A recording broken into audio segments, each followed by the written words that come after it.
কিন্তু প্রিয় নবী কোনোদিন আজান দেন নাই। আল্লাহু আকবার বলেন না? প্রশ্ন জাগে না যে আজান দিয়ে মানুষকে নামাজের জন্য ডাকা হয়, এ আজান নবীজি কোনোদিন দেন নাই কেন হুজুর? এটা আবার কেমনে কথা, কেমনে সম্ভব? নবীজি কেন কোনোদিন আজান দিল না? আল্লাহ নবী স্পেসিফিক নিজে কোনোদিন বলেন নাই এই কারণে আমি আজান দেই নাই, কিন্তু মুহাদ্দিসিনরা যারা গবেষক ওনারা রিসার্চ করে কয়েকটা বিষয় বের করেছেন এবং এটাই বাস্তব। এই কারণে নবীজি আজান দেন নাই। শুনেন, তারাবির নামাজ যদি নবীজির প্রতিদিন 20 রাকাত পড়তেন, এটা ফরজ হয়ে যাওয়ার সম্ভাবনা ছিল, ঠিক কিনা? নবীজি যেটা নিয়মিত করতো সেটা কি হয়ে যাইতো? ফরজ হইলে এটা মানে মানা, পালন করা, বাস্তবায়ন করা আপনার উপর আবশ্যক হয়ে যাইতো না? বুঝেন কথা? মায়ার নবী, রহমতের নবী, দয়ার নবী, এই জন্য প্রতিদিন 20 রাকাত উনি তারাবির নামাজ পড়েন নাই। কেন? যদি পড়ি, ফরজ যদি হয়ে যায়, আমার উম্মতের কষ্ট হবে। আজান যদি নবীজি দিতেন নিয়মিত, এই আজানটা দেওয়া এখন হচ্ছে কি সুন্নাহ। আপনি যদি আজান না দিয়েও নামাজ পড়ায়, আজকে ধরেন ইমাম সাহেব আজান দেন নাই বা মুয়াজ্জিন আজান দেয় নাই, আমি যদি নামাজ পড়ায় দিই, নামাজ হয়ে যাবে। আজান দেওয়া কি সুন্নাহ? কি সুন্নাহ? নামাজ হয়ে যাবে। কিন্তু নবীজি যদি নিজে প্রতিদিন আজান দিতেন, আজান দেওয়াটা ফরজ হয়ে যেত। কথা বুঝতে পেরেছেন? তাহলে রহমতের নবী দেখেন, এখানে আপনার আমার জন্য মায়া দেখিয়েছেন। আল্লাহু আকবার বলেন। নবীজি যদি কোনো কাজ আদেশ করেন যে এই কাজটা তুমি করো, এটা আপনার আমার মানা আবশ্যক হয়ে যায়, ঠিক কিনা?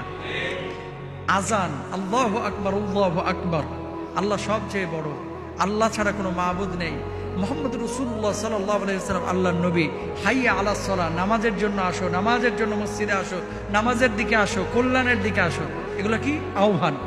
বেলাল রাদিয়াল্লাহু তাআলা আহ্বান করেছেন, আপনি আমি আহ্বান করছি, এটার কারণে ফরজ হবে না। কিন্তু নবীজি কোনো আদেশ করলে যার কানের মধ্যে এটা ঢুকে যাবে, তাকে অবশ্যই মসজিদে আসতে হবে, ঠিক কিনা? নবীজি এই কারণে কি করেছেন? ঠিক সেই সময় নবীজি আজান দেন নাই। এটা একটা কারণ হতে পারে। এবার আসেন, আমরা কি বলি? আশহাদু আন্না মুহাম্মাদার রাসূলুল্লাহ, আল্লাহু আকবার বলি না? আমি সাক্ষ্য দিচ্ছি যে মুহাম্মদ সাল্লাল্লাহু আলাইহি ওয়াসাল্লাম আল্লাহর প্রেরিত রাসূল।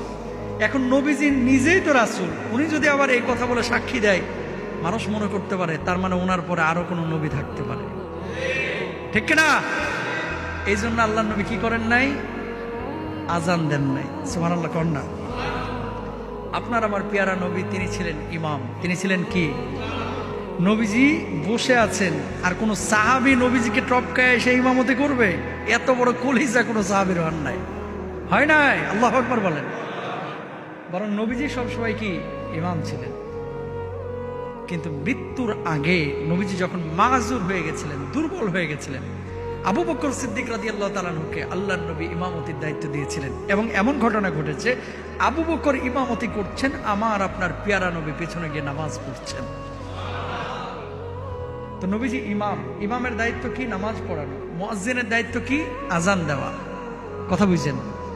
মুয়াজ্জিনের দায়িত্ব হচ্ছে আজান দেওয়া, ইমামের দায়িত্ব হচ্ছে নামাজ পড়ানো। তো নবীজি নিজের দায়িত্বটাকে ইমামতির মধ্যে সীমাবদ্ধ রেখেছেন, তিনি মুয়াজ্জিনই করেন নাই। এখানেও আমানতের পরিচয় দিয়েছেন। সুবহানাল্লাহ বলেন। প্রিয় ভাইরা আমার, তো নবীজি সাল্লাল্লাহু আলাইহি ওয়াসাল্লাম কি কারণে আজান দেন নাই? মুয়াজ্জিনের এত সম্মানের কথা তিনি বললেন, অথচ নিজে আজান দিলেন না, এটা কিভাবে সম্ভব? মুহাদ্দিসিনরা এই কয়েকটা কারণ বলেছেন, অন্য কোনো কারণ থাকতে পারে, এটা আল্লাহ তাআলা ভালো জানেন। নবীজি যেহেতু নিজে স্পেসিফিক বলেন নাই, আপনি আমি বলতে পারবো না।